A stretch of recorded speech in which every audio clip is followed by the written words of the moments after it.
दादा को इंट्रोड्यूस कराते हैं आपके सामने कि हमारा दादा दिखे कैसा था, लगे कैसा था कैसा वो जो इतना महान राजा साबित हुआ, जिन्होंने 80 के 80 युद्ध जीते। था कैसा, इतना सोना लगा था हमारा दादा। महाराजा सूरजमल राजा बदन सिंह के पुत्र थे। 17वीं सदी में भरतपुर की स्थापना इन्होंने ही की थी। उन्होंने अपने छोटे से साम्राज्य का विस्तार काफी ऊंचाइयों तक कर लिया था। मथुरा, आगरा, बागपत, मेरठ, बरेली तक महाराजा सूरजमल का बोलबाला था। इसके अलावा गंगा यमुना नदी भी महाराजा सूरजमल के साम्राज्य में शामिल थी। महाराजा सूरजमल ने अपने जीवन काल में 80 युद्ध लड़े, सभी युद्ध जीते। अपने पूरे जीवन काल में महाराजा सूरजमल एकमात्र ऐसे राजा रहे, योद्धा रहे, जो कभी युद्ध नहीं हारे। कहने को तो भरतपुर रियासत के ये राजा महाराजा थे, मगर किसानों की तरह जीवन व्यतीत करते थे। महाराजा सूरजमल ने हमेशा दीन दुखियों, दलितों, शरणागत स्त्रियों की रक्षा की। दिल्ली को कैसे फतेह किया? मुगलों का आतंक बढ़ रहा था उस समय। दिल्ली के बादशाह ने एक हिंदू लड़की को बंधक बना लिया था, जो उस समय उससे शादी करना चाहता था। हिंदू लड़की की मां ने सभी जगह पुत्री को बचाने की गुहार लगाई, लेकिन सभी जगह उसे निराशा हाथ लगी। तब परेशान होकर उस लड़की की मां ने खून से लिखा एक पत्र महाराजा सूरजमल को भरतपुर भिजवाया था और पुत्री की लाज बचाने की गुहार लगाई थी। इसके बाद महाराजा सूरजमल ने अपना दूध बेचकर दिल्ली के बादशाह को समझाया था हिंदू लड़की को तुरंत प्रभाव से रिहा किया जाए, मगर दिल्ली के बादशाह ने राजा सूरजमल के इस प्रस्ताव को ठुकरा दिया। इसके बाद हिंदू लड़की की इज्जत बचाने के लिए महाराजा सूरजमल ने अपनी सेना के साथ दिल्ली पर आक्रमण कर दिया।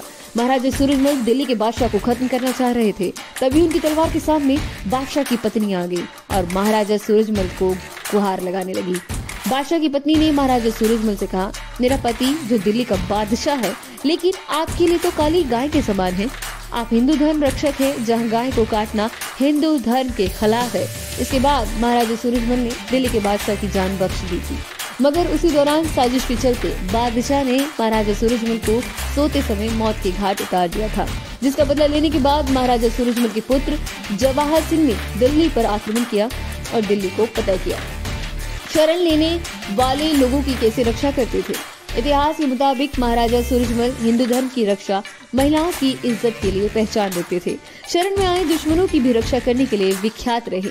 पानीपत युद्ध में मराठा राजा हार चुके थे। उनकी मौत के बाद उनकी पत्नी, बच्चे, सेना घायल हालत में लहूलुहान होकर जान बचाकर इधर उधर भाग रहे थे, मगर महाराजा सूरजमल और उनकी धर्मपत्नी रानी किशोरी देवी ने उन सभी घायलों को अपने राज्य में शरण दी। बताया जाता है कि करीब 1 महीने तक उनका उपचार भी कराया गया, उनकी सुरक्षा की गई। ठीक होने के बाद अपनी सेना की सुरक्षा के बीच उन सभी को उनके साम्राज्य में धन दौलत देकर भेज दिया गया। महाराजा सूरजमल के साम्राज्य में थी समानता का अधिकार। महाराजा सूरजमल के साम्राज्य में सभी को समानता का अधिकार दिया जाता था। हर जाति के लोगों को इज्जत, समानता का अधिकार दिया जाता था। महाराजा सूरजमल के खजांची भी अनुसूचित जाति के लोग हुआ करते थे।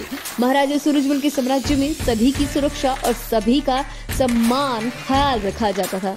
उनके बारे में एक कविता फेमस है, जो अब मैं आपको बताने जा रही हूँ। कहा जाता है कि एक दिन जवार ब्रिज पर खड़े होकर सुबह के वक्त महाराजा सूरजमल ने अपनी मूंछों को ताप दे रहे थे। तभी वहां से होकर गुजर रही एक वाल्मीकि महिला ने उन्हें देख लिया था। उसने किसी को कहा था कि ऐसा लगता है महाराजा सूरजमल दिल्ली की तरफ देखकर मूंछों पर ताव दे रहे हैं, इसलिए हो सकता है कि महाराजा सूरजमल दिल्ली पर आक्रमण करने वाले हैं। यह बात पूरी प्रजा में फैल गई। तब जब इसका पता महाराजा सूरजमल को लगा, तो उन्होंने कहा कि उस महिला का पता लगाया जाए। महिला को सूरजमल दादाजी के सामने पेश किया गया। तब महाराजा सूरजमल ने उस वाल्मीकि महिला से पूछा, आपने ये कैसे जाना कि मैं दिल्ली पर आक्रमण करने वाला हूँ? इसके बाद वाल्मीकि महिला ने महाराजा सूरजमल को कहा, आप सुबह के वक्त दिल्ली की तरफ देखकर मूंछों पर ताव दे रहे थे, इसलिए मुझे लगा कि आप दिल्ली पर आक्रमण करने वाले हैं। बताया जाता है कि महाराजा सूरजमल ने वाल्मीकि महिला को कहा कि जो काम हमें कल करना था, क्यों न आज ये काम कर दिया जाए, क्योंकि यह आपके मुंह से निकली बात है। बताया यह भी जाता है कि जयपुर रियासत में ईश्वर सिंह और माधव सिंह 2 भाइयों में राजा बनने को लेकर युद्ध हो रहा था, लेकिन महाराजा सूरजमल राजा बनने के हकदार बड़े भाई का साथ देते देते उन्होंने युद्ध जीता और बड़े भाई को राजगद्दी पर बिठाया। अब हम अपने दादा को